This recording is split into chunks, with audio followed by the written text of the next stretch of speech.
Nama saya Arina, saya tinggal di Salatiga. Saya mempunyai restoran yang ada di tengah kebun organik, yang dimana beberapa bahan makanan kami tanam sendiri secara organik. Sebetulnya organik itu sudah menjadi interest saya sejak saya masih di Jakarta.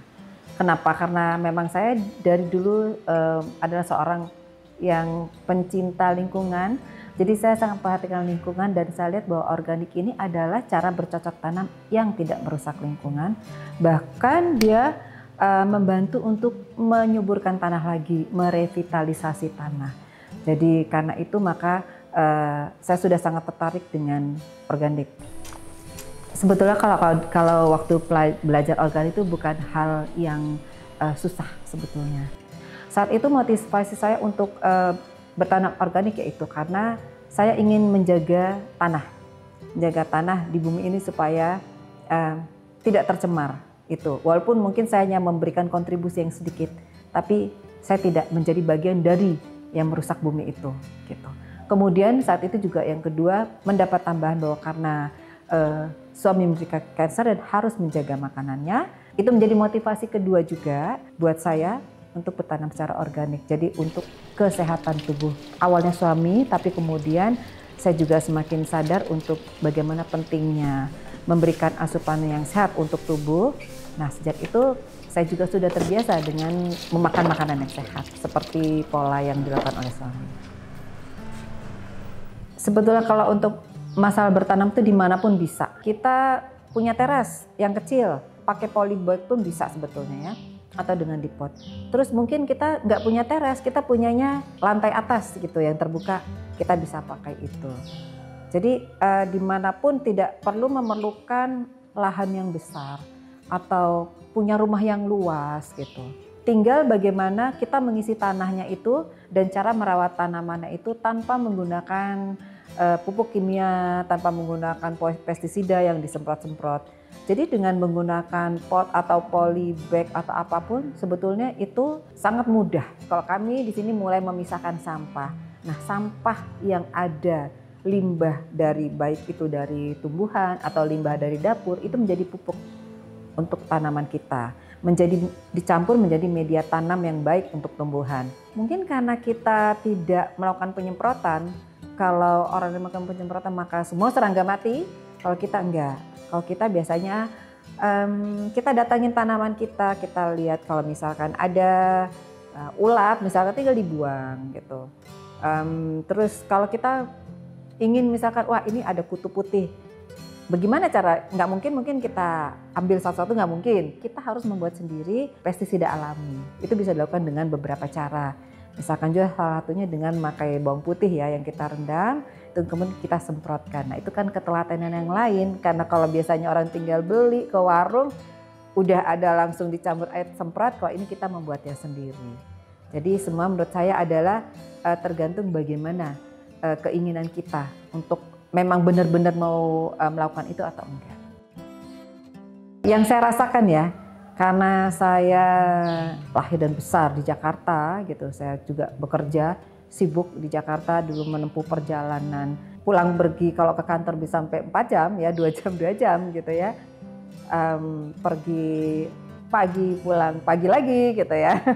Jadi begitu saya tinggal di Salatiga, kota kecil yang kalau kemana-mana itu juga hanya 10 menit tanpa ada kemacetan, itu buat saya salah satu kemewahan yang saya dapatkan sebetulnya untuk tinggal di kota kecil. Kalau dulu di Jakarta saya harus menempuh, misalkan saya mau menikmati gunung, saya mau menikmati udara segar, menikmati pemandangan dari atas, saya harus menempuh waktu mungkin minimal 2 jam untuk mencapai itu. Saya harus mengeluarkan ongkos, mengobrolkan waktu saya gitu untuk mencapai apa yang saya ingin dapatkan, yaitu udara segar dan pemandangan yang indah. Tetapi saya di kota kecil ini, saya tinggal keluar rumah dan setiap hari saya bisa mendapatkan udara segar. Saya mau lihat gunung, keluar rumahnya sedikit jalan, udah ada mau gunung apa yang dilihat gitu ya. Kemudian kemewahan lagi yang saya dapat juga adalah Di Salatiga ini karena dekat dengan Merbabu ya, Gunung Merbabu, dan alhamdulillah itu berkembang banyak petani organik di sini. Seandainya saya ingin mendapatkan sayur yang saya tidak ada di kebun, saya tinggal beli ke mereka dan itu harganya juga segar dan murah. Bisa bayangkan kalau saya di Jakarta, saya harus ke supermarket, saya harus meluangkan waktu saya untuk ke supermarket, harganya mahal dan sudah pasti nggak segar seperti yang baru dicabut oleh petani. Itu beberapa kemewahan yang menurut saya, makanya karena kemewahan itu menurut saya tidak bisa diukur dengan materi. Jadi mewah bukan selalu harus berarti materi. Tetapi sebetulnya kalau kita bandingkan kehidupan orang yang di kota, mereka harus mengeluarkan banyak uang untuk mendapatkan apa yang sebenarnya didapat sehari-hari oleh penduduk desa atau orang di kota kecil. Jadi kadang-kadang orang yang tinggal di sana tidak menyadari mereka sudah hidup mewah setiap hari sebetulnya. Sekarang ini kalau saya melihat bahwa tren ke depan itu memang orang akan lebih banyak memperhatikan tentang kesehatan mereka gitu. Tren ke depan pun orang sudah banyak kembali ke alam. Mereka mulai melakukan hal yang bukan sekedar hasil, tapi mereka menikmati proses. Saya melihat bahwa organik ini bisa menjadi satu peluang yang bagus. Jadi saya tinggal di Salatiga itu sudah hampir 7 tahun. Itu saya melihat bahwa permintaan terhadap organik pun itu semakin meningkat ya. Dan karena itu saya memanfaatkan, karena mungkin kembali ke belakang ceritanya kenapa saya membuat kebun organik, karena waktu itu suami sakit ya, jadi kita menjaga makanan dengan menghindarkan hal-hal yang bersifat kimia. Nah kemudian ternyata kami melihat sempat waktu itu kami membuat kafe di tengah kebun organik kecil kami, kafe kecil dan kebun juga kecil waktu itu. Tapi dari situ kami melihat bahwa ternyata banyak sekali orang yang datang dengan segala macam masalahnya. Yang punya, oh saya tidak boleh ini, saya tidak boleh makan ayam negeri sama dokter. Oh saya tidak boleh makan gluten gitu. Oh saya dilarang makan makanan yang berminyak. Misalnya. Jadi banyak sekali yang mereka punya kebutuhan-kebutuhan gitu. Dikarenakan dengan kondisi kesehatan. Ada juga yang datang memang karena mereka mulai mengaplikasikan hidup sehat, jadi baru memulai. Gitu. Di sini kami melihat ternyata sebetulnya banyak orang membutuhkan itu, gitu. Dan tidak semua orang mungkin punya waktu juga untuk misalkan dia kerja, jadi untuk menanam sendiri atau harus memasak sendiri. Jadi akhirnya di sini karena kami melihat peluang itu, kami membuka resto, Tanah Surga yang kita perluas. Jadi resto ini tempat tertutupnya kecil, tapi kita ada di dalam kebun organik gitu. Jadi banyak sayuran yang kami tanam, walaupun mungkin tidak berarti dari tanaman itu kami mengolahnya karena tidak cukup tentu. Jadi banyak juga tanaman yang karena walaupun Salatiga tinggi, tapi ada sayuran yang hanya bisa hidup di daerah yang lebih tinggi lagi, di daerah pegunungan. Jadi di sini kami berkolaborasi dengan petani organik untuk mensuplai kebutuhan resto. Dan ternyata dengan idealisme, kalau orang bilang itu ideal katanya gitu ya, banyak yang bilang kok berani ya gitu.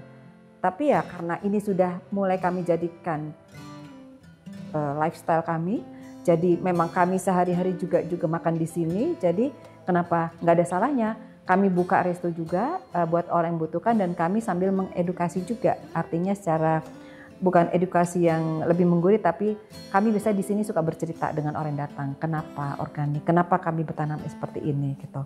Mungkin kita harus mulai ke diri sendiri juga. Jadi kalau untuk kesehatan, mungkin saya berangkat dulu dari masalah kesehatan, karena banyak sekali karena mungkin saya masih muda, saya bisa makan apa aja gitu.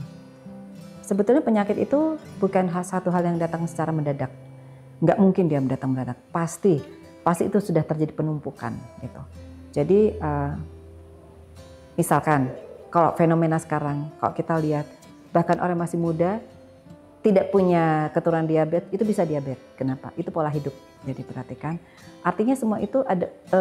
Jadi artinya bukan yang muda tuh berarti udah pasti sehat-sehat, yang tua aja nanti gitu kan. Nanti saya tinggal tua.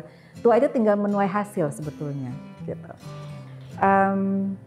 Jadi dari kita sendiri mulai hidup sehat, memperhatikan apa yang kita makan, kemudian sebetulnya juga banyak sekali, karena biasanya apa ya, sesuatu yang dalam kesempitan biasa akan banyak sekali ide yang muncul. Nah, misalkan kita ingin ini demand, permintaan akan saus tomat itu misalkan sebenarnya tinggi, orang Indonesia senang banget gitu. Tapi gimana caranya membuat saus tomat yang sehat misalkan seperti itu. Kemudian kita membuat apa ya, saus sambal juga misalkan, atau kita cari pengganti gula gitu. Selain gula yang katanya berbahaya, apa ya pengganti gula? Itu banyak sekali tanaman ternyata yang bisa, kalau kita mau mengulik ya, itu banyak yang bisa dijadikan pengganti gula juga misalkan, tetapi dia lebih sehat. Jadi apalagi kalau masih muda sebetulnya kreativitasnya diasah gitu. Karena biasanya orang dalam kesempitan akan keluar ide-idenya gitu. Jadi bukan berarti bahwa kalau kita dilarang ini terus kita nggak bisa apa-apa. Nggak boleh ini kita nggak bisa apa-apa, enggak. Sebenarnya dari situ kita bisa mencari alternatifnya, di mana disitulah kreativitas kita akan bermain, akan tumbuh jadinya. Kalau untuk mau lebih tahu tentang kebun kami, tentang resto kami, bisa kita ada di Instagram. Instagramnya tanahsurga.organik. Itu Instagram kita ada di Salatiga.